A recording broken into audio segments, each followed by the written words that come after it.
কৈবর্ত সম্প্রদায়কে নিয়ে বিতর্কিত মন্তব্য, দুই ব্যক্তির বিরুদ্ধে পুলিশে অভিযোগ। বরাক উপত্যকা কৈবর্ত সমাজ উন্নয়ন পরিষদ সম্প্রতি সুবীরচন্দ্র দাস ও প্রাক্তন পুর কমিশনার রাজেশ কুমার দাসের বিরুদ্ধে কৈবর্ত সম্প্রদায়কে লক্ষ্য করে সামাজিক যোগাযোগ মাধ্যমে অবমানকরক ও উস্কানিমূলক মন্তব্য করার গুরুতর অভিযোগ এনেছে। যে আমরা বর্তমানে কোথায় আছি, অনেকে সুশীল সমাজ জানে না। শিলচর শহরের কয়েকজন লোককে দেখে ওনারা গোটা সোসাইটিকে যখন কলঙ্কিত করতে চায়, তখন আমরা যারা এই সম্প্রদায়ের মানুষ আছি আমরা সেটা মেনে নিতে পারি না। তো সিভিল সোসাইটিকে আমরা অনুরোধ করব, যেহেতু আমরা শিলচর শহরে থাকি, ওনারা বলছে যে কৈবর্তরা শিলচর শহরের ক্যান্সার। তো এটা একটা নিন্দনীয় ব্যাপার।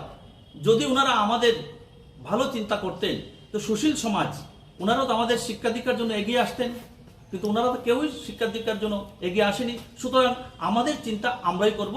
সুতরাং আগামী দিনে আমরা আমাদের সমাজের যারা শিক্ষিত হয়েছেন ওনাদেরকে বিভিন্ন ধরনের কম্পিটিটিভ এক্সাম কিভাবে প্রিপেয়ার করতে হয়, কিভাবে এপিয়ার করতে হয়, এগুলো আমরা ট্রেনিং দিব বিনা পয়সায়। আমাদের একটু আগে বলেছেন আমাদের কেন্দ্রীয় কমিটির সম্পাদক রাজেশ কুমার দাস, যে টাইমস যে আছে আমাদের কোচিং সেন্টার, ও আমাদেরই ছেলে সুমন দাস, উনি কিন্তু ডক্টর সুমন দাস, টাইমস যে গুয়াহাটি আছে। তো এইগুলা বিশেষ চিন্তাধারা নিয়ে আমরা এই সংগঠনটা তৈরি করেছি, কিন্তু আমাদের ওই সংগঠনের সঙ্গে আমাদের কোনো সংগঠনের সভাপতি সুজিত দাস চৌধুরী জানান, এই ধরনের উস্কানি অঞ্চলে সামাজিক শান্তি ও আইনশৃঙ্খলা পরিস্থিতির অবক্ষয় ঘটাতে পারে।